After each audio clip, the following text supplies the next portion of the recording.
సూర్యాపేట జిల్లా కోదాడ పట్టణ పరిధిలో గల లక్ష్మీపురం గ్రామంలో వ్యవసాయ మార్కెట్ శాఖ సంవర్ధక శాఖ వారి సౌజన్యంతో ఉచిత పశు వైద్య శిబిరం ఏర్పాటు చేశారు. వెటర్నరీ ఏడీ డాక్టర్ పెంటయ్య ఇట్టి కార్యక్రమానికి ముఖ్య అతిథులుగా వ్యవసాయ market committee chairman Epuri Sudheer Tirupatamma, vice chairman Shaik Basheer పాల్గొని కార్యక్రమాన్ని ఉద్దేశించి మాట్లాడుతూ రైతులకు పశువులకు సీజన్లో వారి వ్యాధులకు సంబంధించి వ్యాక్సిన్ టీకాలు వేయించు పద్ధతిని తెలియజేయడం జరుగుతుందన్నారు. రాష్ట్ర ప్రభుత్వంగా పాడి పశువుల అభివృద్ధి చేయు కార్యక్రమంలో భాగంగా కేటాయించిన బడ్జెట్ నియోజకవర్గంలో అన్ని మండలాలకు కేటాయించే విధంగా ఉచిత వైద్య శిబిరం ఏర్పాటు చేయడం జరుగుతుందన్నారు. ఈ కార్యక్రమంలో ఉన్నత శ్రేణి కార్యదర్శి డివి రాహుల్, వ్యవసాయ మార్కెట్ డైరెక్టర్లు రాపాని శ్రీను తదితరులు సిబ్బంది పాల్గొన్నారు.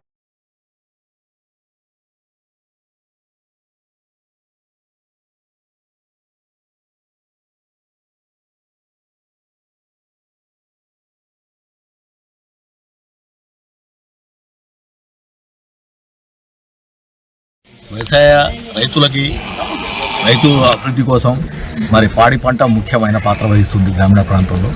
మరి పాడి పంటలకు మొత్తం కూడా ఏ విధంగా మనం రైతులకు ఏ విధంగా సేవ చేస్తే వాళ్ళ మధ్య వాళ్లకు ఏ విధంగా సేవలు అందుతాయో అనే ఒక విధానంతో మార్కెట్ కమిటీ తరపు నుంచి నిరంతరంగా వ్యవసాయ రైతుల గురించి ఆలోచిస్తున్నాం. వ్యవసాయ రైతుల గురించి మీరు అన్నట్టు ఇందాక అక్కడ ఉన్న అభివృద్ధిని అక్కడ ఏం చేయాలి, మళ్ళీ నిర్దిష్ట పరిస్థితుల్లో పోవాడికి ఎట్లా అన్వయించాలి అక్కడ ఉన్న పరిస్థితిని అనే దానికి చూసిరామని చెప్పి మన ఉత్తమ్ మంత్రి గారు, మన ఎమ్మెల్యే గారు పద్మావతి రెడ్డి గారు చూసినామంటూ వాళ్ళు చెప్పిన సూచన మేరకు మేము మళ్ళీ అన్ని పాలక మండలి మొత్తం కూడా మేము డైరెక్టర్లు పాలక మండలి మొత్తం కూడా నిరంతరంగా ఆలోచించి మొన్ననే సమావేశం జరిగింది, 2 సార్లు సమావేశం జరిగింది.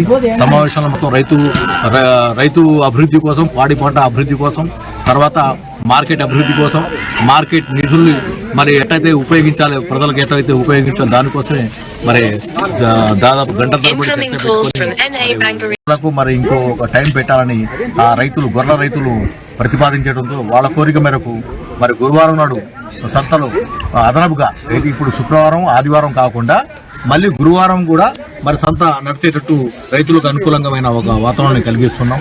అదేవిధంగా మరి ఈ మార్కెట్ కమిటీకి ఎన్నైతే మరి బడ్జెట్ అంటే వాళ్లకు ఏదైతే మన అభివృద్ధి చేయడానికి ఉన్న నిధి ఉంటుందో మార్కెట్ నిధి, అది రైతులకు ఉపయోగపడేటట్టు చేయడం కోసమే అందులో భాగంగానే మరి ఆ రోజున మరి ఆ 5 మండలాలకు 5 చోట్ల మరి ఈ పశు వైద్య ఉచిత శిబిరాన్ని ఏర్పాటు చేసి మరి చేయడం జరిగింది. మరి ఇదే పద్ధతిలో ఇంకా ఈ బడ్జెట్ మాకు ఎట్టయితే ఆదాయం వస్తూ ఉంటుందో మార్కెట్కి, ఆ ఆదాయం మొత్తం కూడా మన రైతులకి పాడి పంటకు ఉపయోగపడేటట్టే మేము ఆలోచిస్తున్నాం. అదే ఆలోచనతో ఉన్నాం.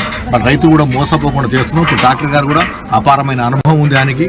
మరి రైతులు ఎట్లా జాగ్రత్తగా ఉండాలి, ఏ విధంగా వైద్యం చేయించుకోవాలి, మరి ఏ విధంగా మన దోపిడికి గురి కాకుండా ఎట్లా చేయాలి, మరి దొంగతనాలు కూడా ఎట్లా జరగకుండా కాపాడుకోవాలి గేదెల్ని ఆయన అనుభవం రీత్యా ఆయనకు ముందు వచ్చిన ఒక వాస్తవాలు ఏవైతే వస్తున్నాయో ఆయన చెప్పిండు. దాన్ని కూడా మీరు